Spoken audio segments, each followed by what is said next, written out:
So I've been playing Dragon's Dogma recently, right?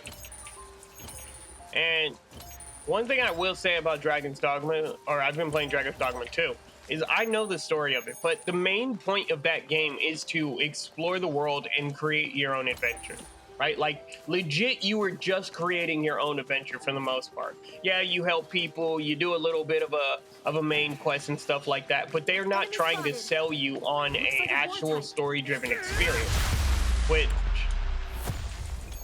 I feel like with the story-driven experience and stuff, linear makes more sense because you're always following the story. No matter if you're doing stuff like this, where you're just roaming around in like a kind of region-based map, I would say.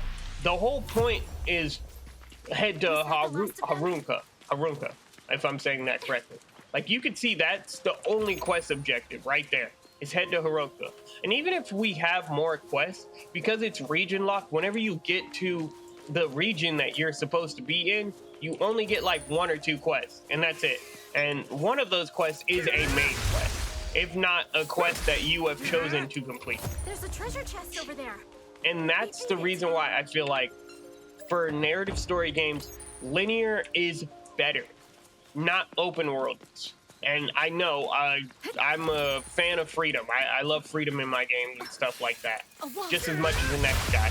And I feel like with the Mass Effect series and the Dragon Age series, the thing about those games isn't just the storyline. It's, again, creating your own adventure.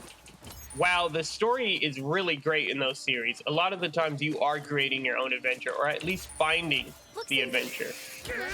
And I can say this because I've played every single Mass Effect and played all of the Dragon Ages. And with the exception of Veilguard, the last one, very last one, I've played it, but I haven't gotten far enough in it to actually consider it like something that I've like played enough of or even beaten the game. I always just fall off on that game for some odd reason.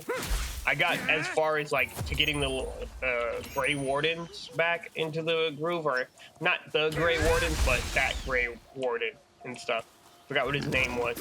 But basically, like a lot of that story, while it's a good one, good job.